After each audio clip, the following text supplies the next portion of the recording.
Welcome back to Prof E Plays. I'm Prof E, and the topic for today's video is luck and logic. As a soloist, I find that balancing these two forces in my games is really the key to making the game enjoyable for me, so it's certainly worth a video. So here's what we're going to talk about. First, I'll provide you with a framework for thinking about solo RPGs and kind of what it is. This is very similar to what I presented in my What is a Solo RPG video. Then I'll turn to the idea of luck and logic, describing what these are and how they can be implemented in your game, including providing my thoughts on a few luck systems, as well as providing you with a simple starter luck system. Finally, I'll end with some closing thoughts about practical applications of the concepts of luck and logic and how you can troubleshoot your games by thinking in terms of luck and logic. So, first, solo RPG framework. I think you can think of a solo RPG, any RPG for that matter, as happening on two levels. The foundational layer is the fictional world that's being created in which one or more player characters are interacting with the world. Now, this is true regardless the kind of solo RPG you're playing. It's true for very gamey systems like D100 Dungeon or 4 Against Darkness, but it's also true for very narrative journaling games or choose your own adventure style games like Lone Wolf. However, there's another layer, the meta layer. This is where the players, in our case the soloist, interacts with the forces of luck and logic to figure out what is happening in the fictional world. I've already talked about the soloist in my video about finding your why, so let's look more at these concepts of luck and logic. Now, when considering the actions of PCs and the reactions of the world, the soloist must navigate the opposing forces of luck and logic, coincidence, context, fate, and fiction. A big part of what distinguishes solo RPG from creative writing is the fact that systems are in place which provide surprise to the soloist. What this means is that when you establish the truths of the fictional universe, PCs, and the world they interact with, you as the soloist pull both from what is logical in the context of the game world and from random elements. Logic provides us with constraints. If I'm playing Deadlands, which takes place in the Weird West, we simply don't find wizards riding dragons. It's just not part of the world. At times, we simply do what is logical based on the established world. However, at other times, luck plays a significant role, which gives rise to potentially unexpected things happening. This happens most through four methods. First, game systems do this, generally in determining the success or failure of character actions. Second method is a yes-no oracle, which provides a simple yes-no answer to a question with a binary answer. Is the door locked? Is the saloon crowded? Third method is a general oracle. This often takes the form of a random word generator. So you take a couple of random words and use that as inspiration for what happens. Finally, there are special use oracles. There are loads of these. Random event generators, random dungeon generators like you might find in 5e's Dungeon Master's Guide, random NPC generators like Une, random encounter tables, random treasure tables. Each of these has a fairly focused use. What all these luck methods have in common, though, is that they give some possibility of surprise, a chance for the basic logic of the most likely thing in the world to be interrupted. This then provides you as a player something to react to that you only had partial control over. In my mind, this is why we do solo RPG rather than creative writing. We, as soloists, want to be surprised and forced to adapt based on things that come from outside our own mind.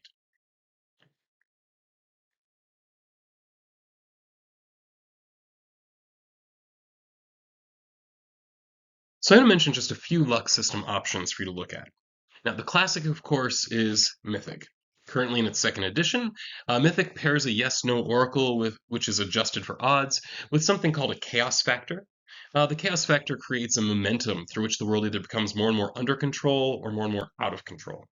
It also provides a general and a number of specific use oracles as well. Mythic's a classic and is quite good at what it does.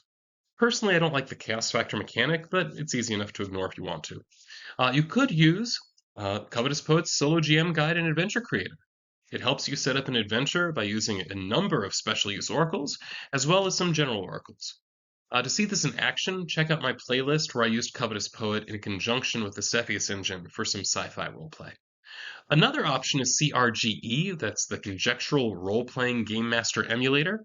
CRGE mostly focuses on providing random events and a yes-no oracle, which is keyed to where you are in the plot.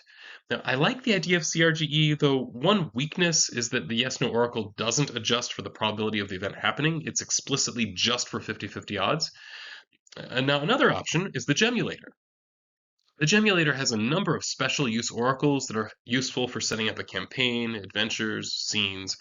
It also includes a yes no oracle and general oracles that are somewhat reminiscent of Mythic. Now, the big benefit to the Gemulator in my mind is the tables for setting up and running a solo campaign, which in some ways kind of resembles Covetous Poet, but isn't quite the same. And I really like what's in the Gemulator. Now, I do have a series of how-to videos on the Gemulator if you want more info about that. Now, another simple option is Mune.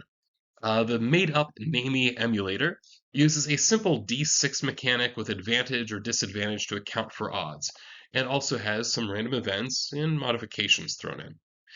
The emulator suggests using a simple random word generator you might find online for general oracles.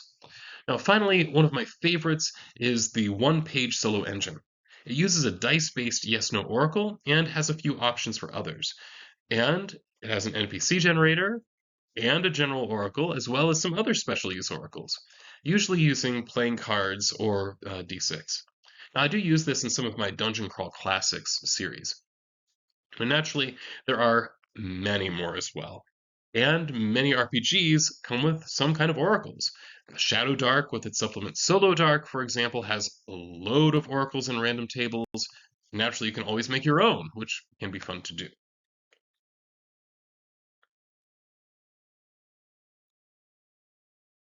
But if you're just starting, what should you do? Should you run out and buy Mythic? Should you run out and buy some? I have here, right, some of my Game Master's Apprentice cards. Well, here's a simple idea. For a yes no oracle, just roll a d6. The number you get is your degree of yes. 1 means very much no.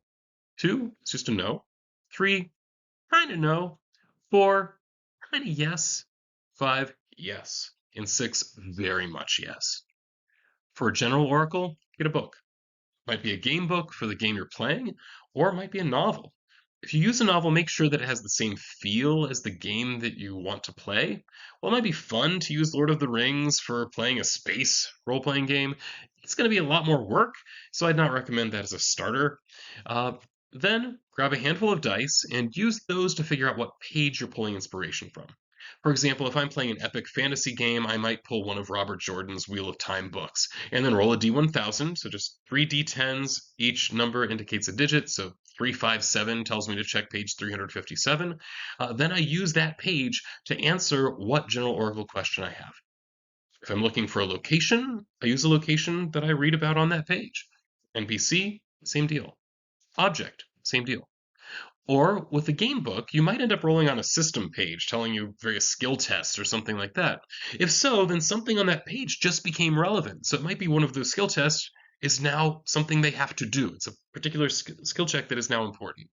Now, either way, novels or game books can be fun, and it doesn't require you to go out and find another piece of material to incorporate into your game.